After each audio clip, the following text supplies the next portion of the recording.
Kia ora whānau. I didn't want to keep putting it off, my second video, to carry on from the first part of our journey of being blessed with our son who has a disorder named 18p. If you haven't seen the first part, go and check it out, because then this part will make more sense. Okay, so this is part 2. Okay, so the last video also had the ends cut off, so there was a lot missing, so it kind of just finished really rapidly, talking about me wanting to return home from the hospital after spending almost 3 months there with my son, who was finding it hard to feed. So how did I want to carry it on? I guess the one thing I didn't talk about is how this is personally affecting my son. So you can go on and research 18p, and you'll find a lot of things on the net. But I just wanted to speak about how it personally affects my son. So he was born with club feet, which is also part of 18p. His eyes are lower than his ears. His ears are small, and he was born deaf. He wasn't crying when he was first born. And on his chest he has a bone that sticks outwards. His little thumbs are in place like this, and so there's a lot of work that we're working on with him. And also his heart has his valve from his heart to his lung it's deformed. It's working, but it is on close watch. So every time we go into the doctors, every time his heart is racing because he has a fever, we will be watched close by, either in hospital overnight or with his specialist at home. He also has low tone, so that means all his body is pulled downwards. So his whole arms will be pulled backwards, which means he's not sitting up yet. He's 7 months today. He's showing no signs as yet to sitting up. He's just started to roll. So there's a lot of things happening for my little man at the moment. So that's how it's affecting him personally. So now we're just gonna talk more about leaving the hospital. Now, by the time we left the hospital, it was his feeding. He was vomiting so much that it was green, and he couldn't hold anything down. So we were feeding slow, and I just felt that even though they were amazing up there, there wasn't much more they could do. And I wanted to take son home. So we had a big meeting with my whānau and with the specialist. We had his field nurse, his home care nurse, his physio, his nutritionist, and his main doctor there. And we kind of just put together a plan on what we wanted to do to support him in being home. It was really scary to leave the hospital, because to have that support of a nurse, the button right there, you kind of had security. But I just felt like, as a mother, that the best thing I could do was take him home. And it was the best thing I did. And my husband supported it, because he couldn't stay up at the hospital. He was leaving late at night, coming up early in the morning. So it was quite stressful on him as well. And even though we've always kept our feelings bottled up, I guess, because we didn't want our son to feel it. The reality was that he was tired. I was tired. And all we wanted to do, we just wanted to be together as a family, no matter what the outcome was. Because in the hospital or at home, if the good Lord was going to take my son, it's going to happen. So I felt that I wasn't going to allow fear to make the decisions for us. So when we decided that we'll go home, that's what we did. After that meeting, and we got let out the next day, and we put son in the car, and the feeling was just so good, like waving goodbye to the hospital. And then to walk inside our house, and it was just me, my husband, and my son for about half an hour, and then the kids come running in, and I saw my son react. His eyes lit up, and from that day on to now, his eyes still react the same when those cousins run in the house, wide and excited. No, I let the cousins sit around and talk to him. They play with him. And I just saw him wanting to talk back. I saw him wanting to be involved. And we gave him his first bath in our home. We put him to sleep with some good old country music that always soothes my soul. And, and that night as I laid in my husband's arms looking at the bassinet, I felt blessed. I felt like a mum.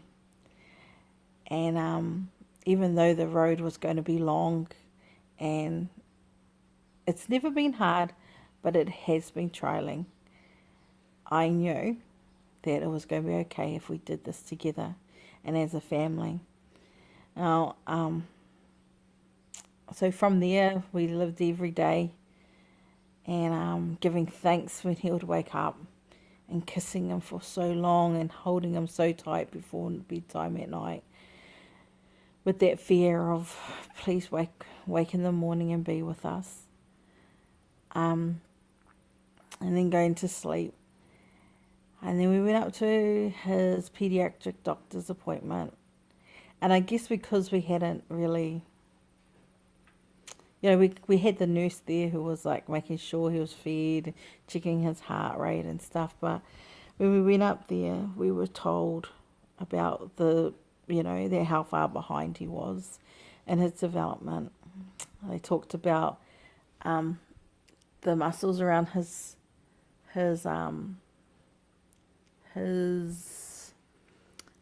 airway was weak, and that's why he had this certain rattle to him all the time. And they even spoke to us about putting together an end of life plan. I remember just hearing those words, and she said, we'll get the nurse to come over and speak to you more about it. All I thought was, how on earth do I put together an end of life plan? And we were going home that night, and I couldn't sleep. And I couldn't accept what was said. And if not that he would leave me, but that I would just roll down and say, okay, it's finished. So that night I remember going on to a special needs website that I had joined on Facebook, and I told them about my experience. And then that day, that night, within probably about 45 minutes, the mums on that page had just must have went wild on every media page, and then they found a private 18p page that had parents and others just like my son. And I joined that page, and I cried. I cried because I saw in the eyes of children who was just as special as my son, just as perfect as my son. And I saw them smile. I saw them achieving milestones. And most importantly, I got to speak with mums. And I met this one mum who was from New Zealand, but she's not living here. And same fear as us, living every day, not knowing how long or what tomorrow brings. 250 is what's recorded in the world. Here in New Zealand, there's, I think, 3 recorded, but only him here. And just to kind of, when you get told certain diagnosis, you pretty much can picture what's going to happen, even if it's awful, from down to cancer. You kind of know you're going to go through chemo, you're going to go through radiation, you're going to get sick, you're going to nothing until the pain is too much, or that the Lord says enough fighting and takes you home. I don't know how my son will go out, if he goes out. I don't know. Will I just put him to sleep and he won't wake up? Or everything was such a mystery.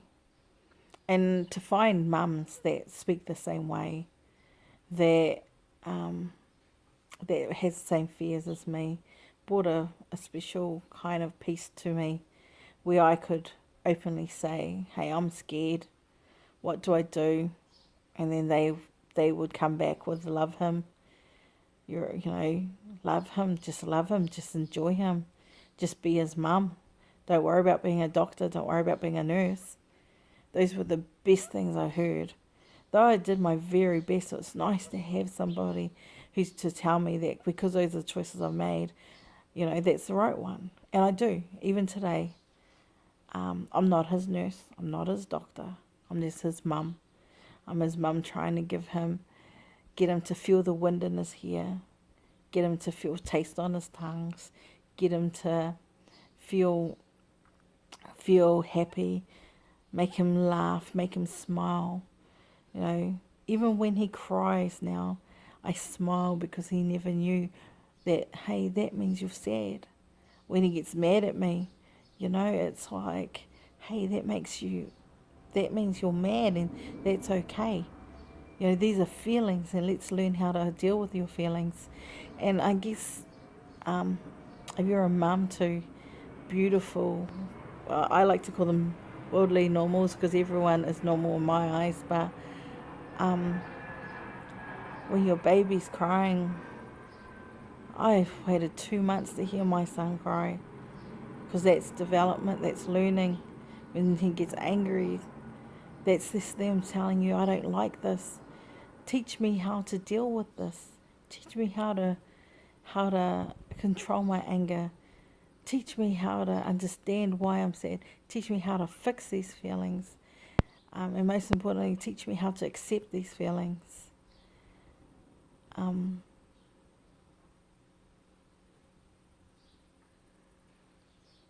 son is my world. I can't go on without him. I don't know what tomorrow will bring, but today is a good day. And that's how I live now. Every day I wake up, I'm happy, because I have him here. Sometimes we forget just how short life can be. So I'm just going to end it here until probably next week, or when I get a chance. But whānau, count your blessings. We don't realise what we have until you don't have it, or you may not have it for long. Reach out if you need help. Reach out if you're angry. Reach out if you just want someone to talk to. It's okay. It doesn't make you a weak mum. It makes you a real mum. We don't need to be perfect. We just have to do our very best and keep learning as our babies are learning. So till next time, ka kite from Aotearoa, and from this blessed 18p mama, ngā mihi nui, ngā mihi aroha.